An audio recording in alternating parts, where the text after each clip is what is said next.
In this instructional video, we'll be talking about scatter plots and trend lines. When a scatter plot demonstrates a linear relationship, a trend line can be drawn to show the general pattern of the data.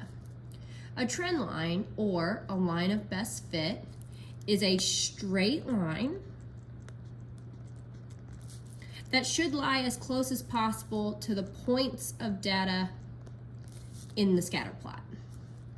So we're going to compare these lines to see, are they good lines of best fit? Are they good trend lines? In this first problem, we're going to say no, it is not a good trend line because the line is going in the opposite direction. The line is going in a downward trend, but the points are going in an upward direction. Number two, that trend line is a good fit because the line is going in the same direction as the points and it's running through the middle. Number three, that is not a good trend line. Even though it is going in the correct direction, the line is going down, it's not running through the middle of the points. Number four is also not a good fit. Again, it is going in the right direction, going up like the points, but it's not going through the middle of the data set. So we want the line to go in the same direction as well as through the middle of the points. Now we can also write the equation of our trend line just as we wrote equations for linear relationships in the previous unit. So choose any 2 points on the trend line, not scatter plot points, but on the trend line itself.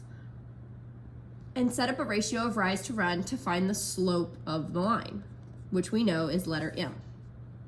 We're looking at the y-axis to find the y-intercept of the line, which we know is letter B.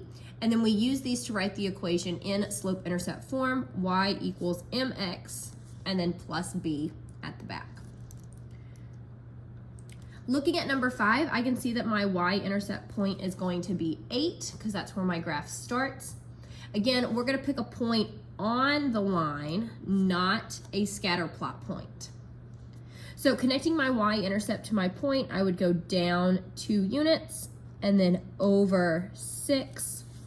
Setting up my fraction rise over run. So that would be 2 up and down and 6 on the bottom. 2 divided by 6 gives me a decimal, which converting to a fraction is 1/3. Putting it all together, my slope would be y equals 1/3 x, and then the plus 8 for my y-intercept. For number 2, my y-intercept is starting at 100 on my y-axis.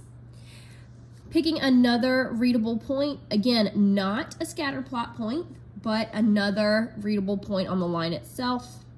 Connecting with a vertical line and a horizontal line, that has me going across 6. Now it has me going up 3 squares, but going from 100 to 175, because that would be what is in the middle of 150 and 200, is a value of 75, going from 100 to 175. So setting up the fraction rise over run, that would be the 75 divided by the 6. And so 75 divided by 6 is going to give us an answer of 12.5. So 12.5 is going to be our slope, and then our 100 is our y-intercept. For number 7, our graph is starting here in the middle at 45. Picking another readable point, again, not a scatter plot point, but on the line itself. Going from 45 to 25 is a value of 20, and then going across 2. Setting up rise over run, 20 divided by 2 is 10.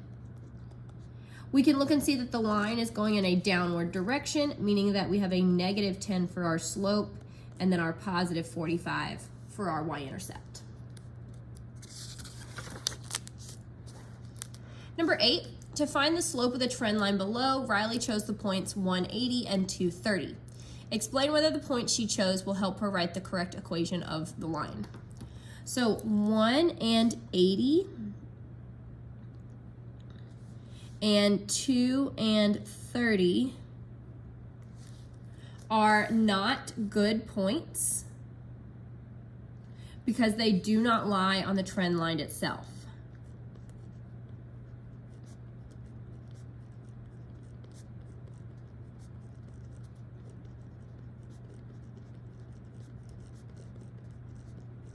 We want to pick points that lie on the actual line. So, using our y-intercept being at 90, another readable point would be here at 2 and 50. So going from 90 to 50 is 40, and then going across 2, setting up our fraction rise over run. So 40 divided by 2 is 20. Because the graph is going in a downward pattern, we know that it's going to be a negative 20 for our slope, and then our 90 for our y-intercept. Number 9, which of the following scatter plots could have a trend line with an equation of y equals 2x plus 5? So looking at our points, we're going to eliminate our answer choices. First of all, I noticed that D is going in a downward pattern, meaning the slope is negative. Here we have a positive 2x, so we know that D is incorrect because it has a negative slope. We can also say that A is not correct because it also has a negative slope. The next thing we're looking at is our y-intercept. This has a y-intercept of 5, whereas point B, if we drew our line through the middle, would start at 0. So it can't be B either. C is the only logical choice. Number 10, Mrs. Hamilton surveyed some of her students by asking how many minutes they spent studying for their math test and the score they made on the math test. The results are shown below. Letter A, what is the slope of the trend line? So again, picking out readable points on our graph, not the actual scatter plot points. Creating our triangle for rise over run. Going from 15 minutes to 45 minutes is a value of 30 minutes. Going from a 70 to a 90 is a value of 20 points. We set up that fraction as rise over run. So that would be 20 divided by 30. That gets us a decimal, which we can convert to 2/3.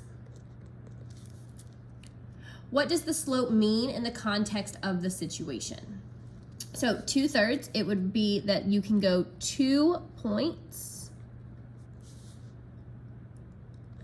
higher every 3 minutes you study. So every time you study for 3 minutes, you're going to get 2 points higher on the test. Letter C, what is the y-intercept of the trend line? The y-intercept is 60. What does the y-intercept mean in the context of the situation? 60 is the grade for studying 0 minutes. Remember, the y-intercept is always paired with 0. Putting it all together, it would be y equals 2/3 x and then plus 60.